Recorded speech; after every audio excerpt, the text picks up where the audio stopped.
तो जैव प्रक्रम में विभिन्न जीवों की जैविक क्रियाओं के बारे में बताया गया है। ये जैविक क्रियाएं सजीवों में पाई जाती हैं और निर्जीवों में नहीं पाई जाती हैं।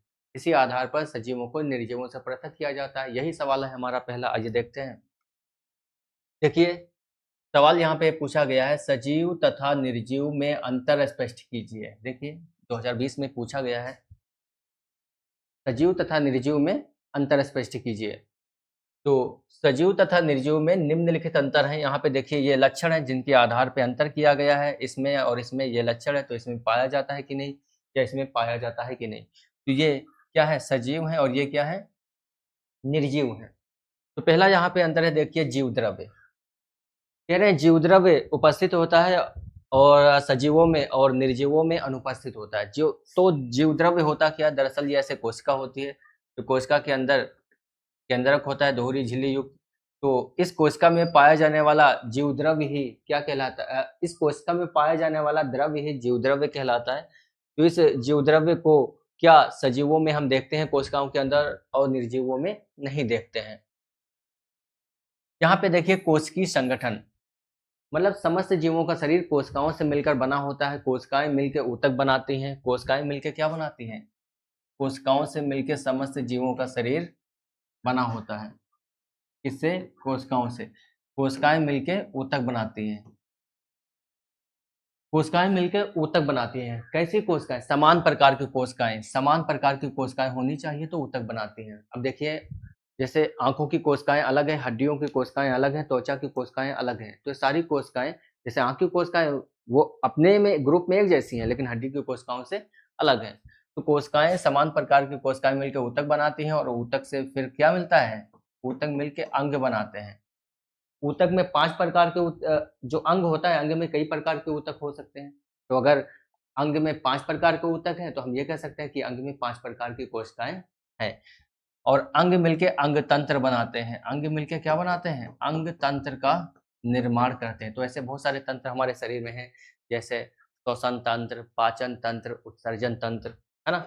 तो ये कोशिकीय संगठन पाया जाता है किसमें, सजीवों में उपस्थित होता है, जबकि निर्जीवों में ये क्या होता है, अनुपस्थित होता है। निर्जीवों में कोशिकीय संगठन अनुपस्थित होता है। देखिए पोषण की बात करते हैं। अगला लक्षण कौन सा है, पोषण। तो पोषण एक ऐसा लक्षण है जिससे जीवों में क्या होता है कि कार्य करने के लिए ऊर्जा मिलती है। जैसे हम बोल पा रहे हैं यहाँ पे, और कुछ व्यक्ति हैं जैसे साइकिल चला रहे हैं, बच्चे खेल रहे हैं। तो इन समस्त जैविक क्रियाओं में क्या होती है, ऊर्जा की खपत होती है, ऊर्जा खर्च होती है। ये ऊर्जा हमें कहाँ से मिलती है, खाना खाने से मिलती है। इसी को क्या कहते हैं, पोषण कहते हैं। तो ये आवश्यक होता है जीवों को जीवित रहने के लिए। पोषण की आवश्यकता होती है जीवों को जीवित रहने के लिए।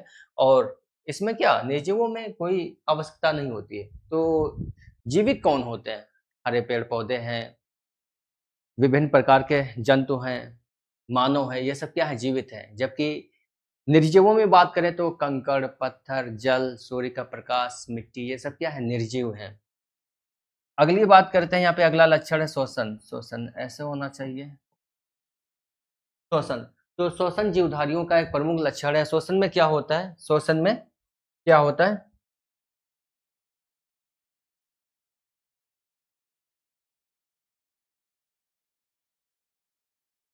समस्त जीवधारी O2 ऑक्सीजन लेते हैं और CO2 निकालते हैं। ये होती है श्वसन प्रक्रिया। श्वसन प्रक्रिया में क्या, ऑक्सीजन ली जाती है और कार्बन डाइऑक्साइड CO2 निकाली जाती है। किसमें, समस्त जीवधारी में होता है, पेड़ पौधों में भी। अब ये नहीं कीजिएगा कि पेड़ पौधे CO2 लेते हैं और श्वसन में CO2 लेते हैं और ऑक्सीजन देते हैं, ये गलत होगा। वो एक अलग प्रक्रिया है जिसे प्रकाश संश्लेषण कहते हैं, जिसका जिक्र हम आगे कर रहे हैं अभी।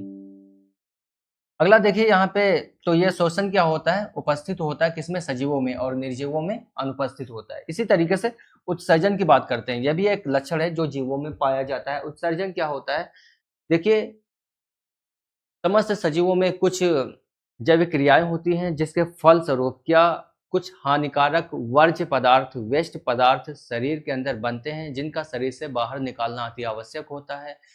तो इन्हीं पदार्थों को, वेस्ट पदार्थों को ही उत्सर्जी पदार्थ कहते हैं, और इनको शरीर से बाहर निकालने की प्रक्रिया को उत्सर्जन कहते हैं। क्या कहते हैं, उत्सर्जन। और इस उत्सर्जन प्रक्रिया में भाग लेने वाले तंत्र को ही, अंगों को ही उत्सर्जी तंत्र कहते हैं। तो ये समस्त प्रक्रियाएं, उत्सर्जन तंत्र जो होता है, उत्सर्जन जो होता है ये उपस्थित होता है सजीवों में, निर्जीवों में अनुपस्थित होता है। अगला देखिए यहाँ पे जनन। जनन एक ऐसी प्रक्रिया है जिसमें समस्त जीव अपने समान संतान उत्पन्न करते हैं, अर्थात समस्त जीवों में अपने जैसी संतान उत्पन्न करने की क्षमता होती है। इसी को क्या कहते हैं? जनन या प्रजनन कहते हैं, जो अनिवार्य रूप से होता है किसमें? सजीवों में, जबकि अनुपस्थित होता है किसमें? निर्जीव में। अनुक्रियाशीलता, देखिए बाह्य उद्दीपनों के प्रति जो जंतु होते हैं उनमें अनुक्रियाशीलता पाई जाती है। जैसे अगर ताप है, सर्दी है, गर्मी है या कोई टच करता है, छूता है तो हमें तुरंत पता चल जाता है। कुछ पौधों में ये भी स्पष्ट रूप से दिखाई देती है, जैसे छुई-मुई का पौधा आपने देखा होगा, छूते ही मुरझा जाता है। तो ये अनुक्रियाशीलता पाई जाती है, उपस्थित होती है किसमें? सजीवों में, जबकि निर्जीवों में ये अनुपस्थित होती है। तो इस तरीके से ये लक्षण हैं जो कि जीवितों के लक्षण हैं, सजीवों के लक्षण हैं। इसीलिए सजीव में ये पाए जाते हैं, निर्जीव में ये नहीं पाए जाते। इसी आधार पर सजीव तथा निर्जीव में अंतर किया गया है। बहुत आसानी से आप कर सकते हैं। अगला क्वेश्चन है हमारा, क्या पेड़-पौधे सजीव होते हैं? होते हैं तो क्यों? स्पष्ट कीजिए। 2023 में क्वेश्चन पूछा गया। देखिए, पेड़-पौधों में सजीवों के मुख्य लक्षण जैसे वृद्धि, पोषण, गति, उत्सर्जन, कोशिका विभाजन आदि क्रियाएँ होती हैं और यह क्रियाएँ सजीवों का प्रमुख लक्षण है। इसीलिए पेड़-पौधे क्या होते हैं? सजीव होते हैं। अभी हम बता चुके हैं कि कुछ जैविक क्रियाएँ हैं जो सजीवों में होती हैं, चाहे जंतु हों या पेड़-पौधे हों, तो वे सजीव कहलाते हैं, जबकि निर्जीवों में नहीं होती हैं। तो जी हाँ, पेड़-पौधे सजीव होते हैं क्योंकि उसमें ये जैविक क्रियाएँ वृद्धि, पोषण, गति, उत्सर्जन, कोशिका विभाजन, प्रजनन ये सब पेड़-पौधों में पाया जाता है, जो कि ये सारी क्रियाएँ किसके लक्षण हैं? जीवितों के लक्षण हैं। तो इसीलिए पेड़-पौधे जीवित हैं, इसमें कौन-सी बहुत बड़ी बात है? तो जी हाँ, पेड़-पौधे क्या हैं? सजीव हैं, याद रखिएगा। तो क्या पेड़-पौधे सजीव होते हैं? जी हाँ, पेड़-पौधे सजीव होते हैं क्योंकि इसमें जीवितों के लक्षण पाए जाते हैं। कौन-कौन से? कौन-कौन से? तो पोषण है, प्रजनन है, उत्सर्जन है, ये सब चीज़ें पाई जाती हैं। आगे बढ़ते हैं। स्वपोषी पोषण क्या है? उदाहरण दीजिए। देखिए, स्वपोषी पोषण क्या है? उदाहरण दीजिए। 2013, 18, 23 कई बार ये सवाल पूछा गया है। बहुत ही खास है यूपी बोर्ड के हिसाब से। तो देखिए, स्वपोषी पोषण उसे कहते हैं जिसमें कोई भी जीवधारी अपना भोजन, अपना खाना जीने के लिए स्वयं बना ले, पोषण के लिए स्वयं बना ले, दूसरे जीवों पर निर्भर ना रहे। तो अपना भोजन, अपना खाना कौन बना पाते हैं? आप कहोगे कि मानव तो सबसे पहले बना लेता है, किचन होता है, में जाता है, खाना बना लेता है, आराम से खाता है, तो मानव स्वपोषी। बाकी कुछ जानवर होते हैं इधर-उधर भाग के जाके कहीं घर में, कहीं किसी तरफ से अपने खाने को पा लेते हैं। तो इस तरीके से मानव और जानवर क्या हैं? ये स्वपोषी हैं और पेड़-पौधे बेचारे अपनी जगह पे लगे रहते हैं, उनको खाना तो मिलता नहीं है, ना कोई देने जाता है।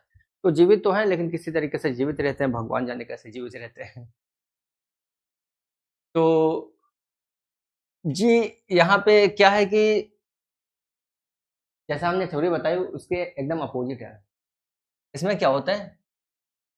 इसमें ऐसा होता है कि जो पेड़-पौधे हैं, वही स्वपोषी हैं। बाकी जितने भी जानवर हैं, जंतु हैं, मानव हैं, ये सब क्या हैं? ये सब स्वपोषी नहीं हैं।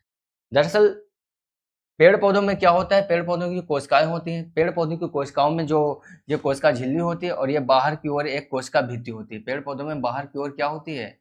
कोशिका भित्ति होती है। कोशिका भित्ति।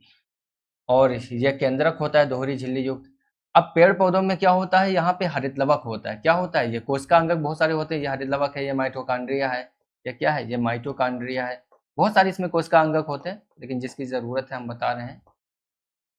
ये माइटोकॉन्ड्रिया और ये क्या है? हरित लवक है।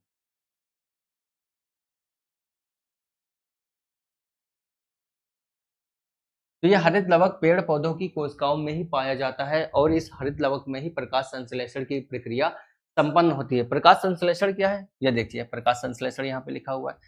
तो प्रकाश संश्लेषण, प्रकाश संश्लेषण जैसा कि आप देख रहे हैं, प्रकाश संश्लेषण मतलब प्रकाश की उपस्थिति में संश्लेषण होता है, निर्माण होता है किसका? भोजन का, खाने का। कौन कर पाते हैं? हरे पेड़-पौधे कर पाते हैं। कहाँ करते हैं? कोशिका के हरित लवक में करते हैं। मानव क्यों नहीं कर पाता है? क्योंकि मानव की कोशिकाओं में क्या होता है? बहुत सारी कोशिका अंगक, माइटोकॉन्ड्रिया ये सब होते हैं, लेकिन हरित लवक नहीं होता है, जंतु की कोशिकाओं में हरित लवक नहीं होता है, इसलिए जंतु ऐसा नहीं कर पाते हैं। केवल एक ऐसा जंतु है जो प्रकाश संश्लेषण कर लेता है, एक कोश की जंतु, उसका नाम क्या है? युगलिना। उसका नाम क्या है? युगलिना। युगलिना प्रकाश संश्लेषण कर लेता है, युगलिना प्रकाश संश्लेषण कर लेता है, क्योंकि युगलिना एक कोश की जीव है और वो मतलब उसकी कोशिका में क्या होता है? हरित लवक पाया जाता है। वो है जंतु, लेकिन जब उसे भोजन नहीं मिलता है तो सूर्य के प्रकाश में जाके खड़ा हो जाता है और उसे भोजन मिल जाता है, भोजन का निर्माण कर पाता है। तो प्रकाश संश्लेषण के लिए कई सारी चीजें चाहिए, प्रकाश संश्लेषण के लिए कई सारी चीजें चाहिए।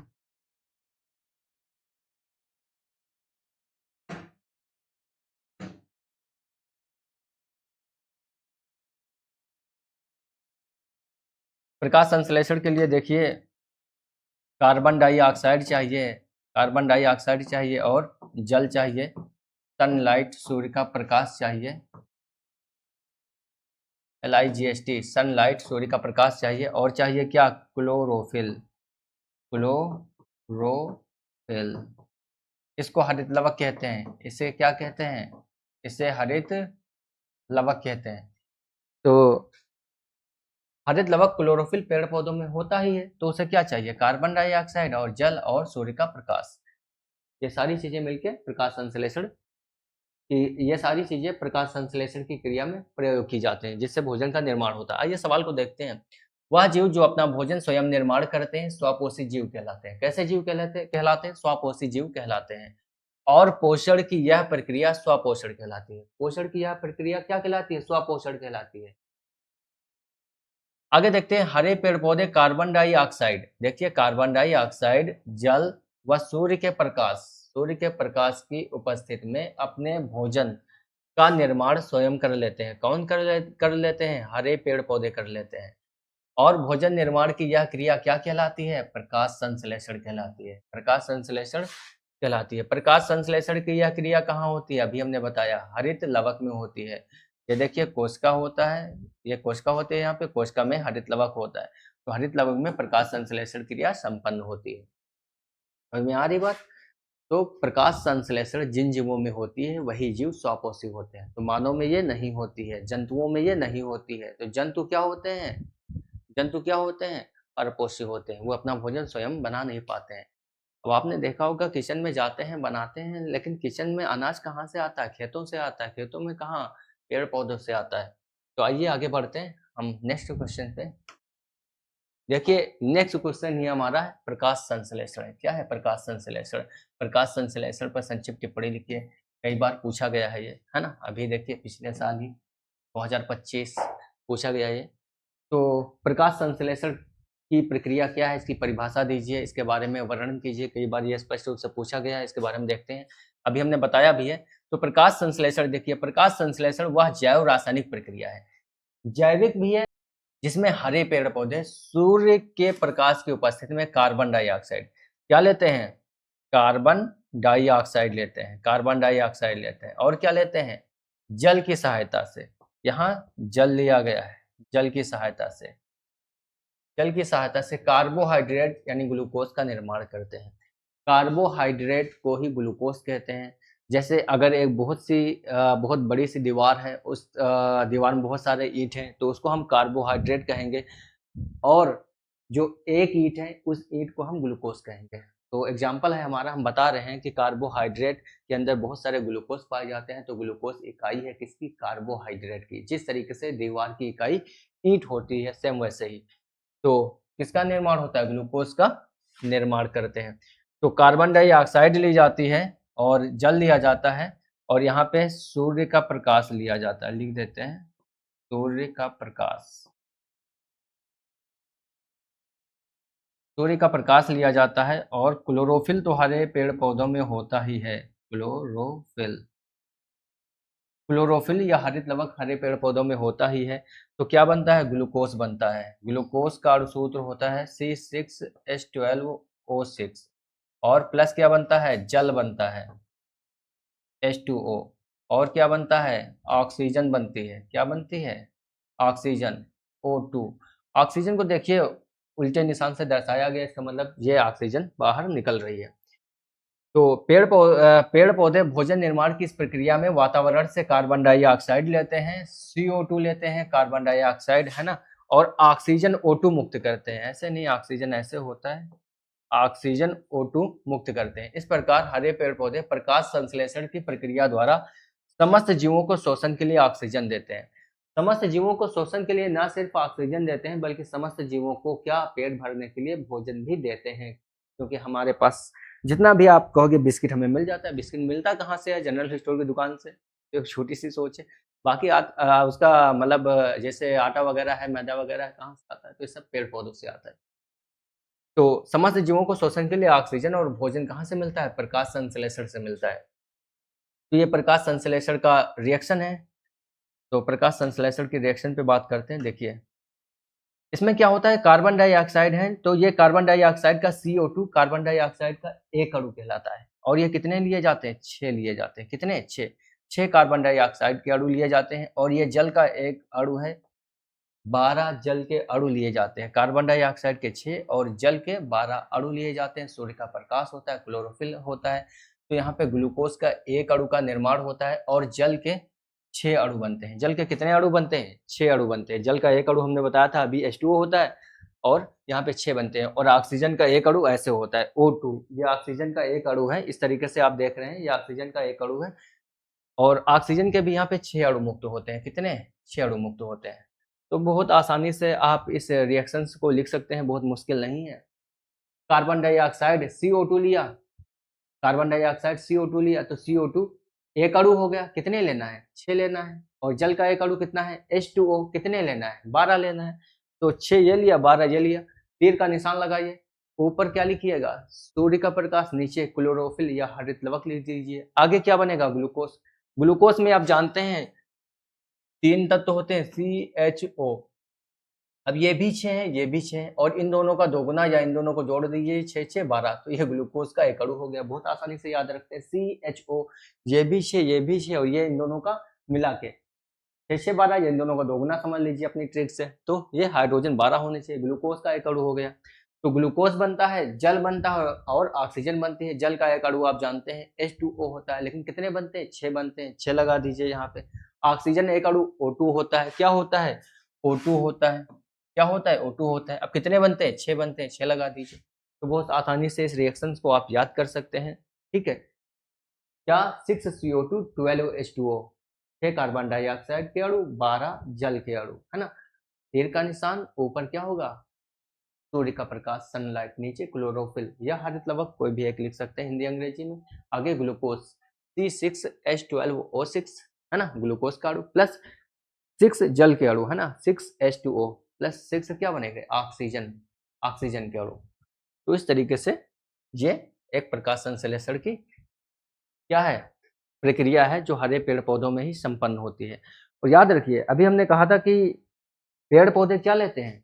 शोषण, शोषण करते हैं। तो पेड़ पौधे जब शोषण करते हैं, ये देखिए, ये कोशिका है और ये केंद्रक है। तो यहाँ पे है माइटोकॉन्ड्रिया। तो माइटोकॉन्ड्रिया में शोषण होता है। शोषण माइटोकॉन्ड्रिया में होता है। शोषण हम माइटोकॉन्ड्रिया हमेशा क्या लेती है? माइटोकॉन्ड्रिया हमेशा O2 लेती है। शोषण हमेशा माइटोकॉन्ड्रिया में होता है और माइटोकॉन्ड्रिया हमेशा O2 लेती है। तो समस्त जीवों में अब माइटोकॉन्ड्रिया किस में पाया जाएगा? पेड़ पौधे हों, उनकी भी कोशिकाओं में माइटोकॉन्ड्रिया होगा। जंतु हो, मानव हो, समस्त जीवों की कोशिकाओं में माइटोकॉन्ड्रिया पाया जाता है। और जब हम भोजन करते हैं, तो भोजन कोशिकाओं के अंदर माइटोकॉन्ड्रिया में आता है, और ऑक्सीजन भी यहीं आती है। शोषण होता है, जिससे जीवों को ऊर्जा मिलती है। तो हमेशा शोषण के लिए O2 लिया जाता है। पेड़ पौधे भी O2 लेते हैं, लेकिन पेड़ पौधे CO2 कहाँ लेते हैं? तो शोषण में नहीं लेते हैं। पेड़ पौधे शोषण में CO2 नहीं लेते हैं। देखिए, वो कौन सी क्रिया है? प्रकाश संश्लेषण। प्रकाश संश्लेषण में पेड़ पौधे CO2 लेते हैं और ऑक्सीजन देते हैं। तो सवाल पूछा जाता है कि पेड़ पौधे शोषण के लिए कौन सी गैस का उपयोग करते हैं? तो लोग CO2 लगा देते हैं। CO2 नहीं, O2 लेते हैं और CO2 निकालते हैं। लेकिन पेड़ पौधे CO2 लेते हैं कौन सी प्रक्रिया में? तो जी हाँ, प्रकाश संश्लेषण प्रक्रिया में CO2 लेते हैं।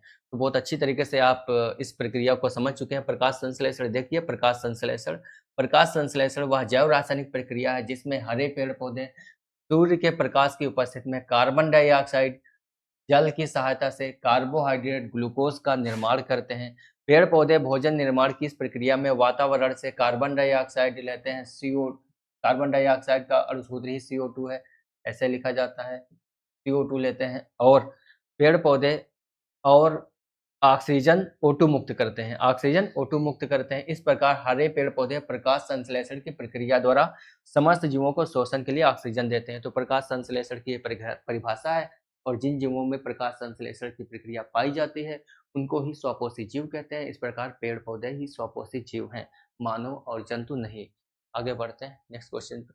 नेक्स्ट जो क्वेश्चन है हमारा, रंध्र क्या है या कहाँ पाए जाते हैं। देखिए, रंध्र छोटे छोटे छिद्र होते हैं जो हरे पेड़ पौधों की जो पत्तियां होती हैं उसके निचले भाग पे ज़्यादा पाई जाती हैं और ऊपरी भाग पे पत्तियों की ऊपरी सतह पे रंध्र होते हैं लेकिन कम होते हैं। इसके अलावा पौधे के कुछ कोमल वायवीय हरा सा भाग होता है, वहां पर भी रंध्र पाए जाते हैं। रंध्र का कार्य पूछा गया है, इनका कार्य भी बताइए। देखिए ये कहाँ पाए जाते हैं, तो अभी हमने बताया इनका कार्य क्या है।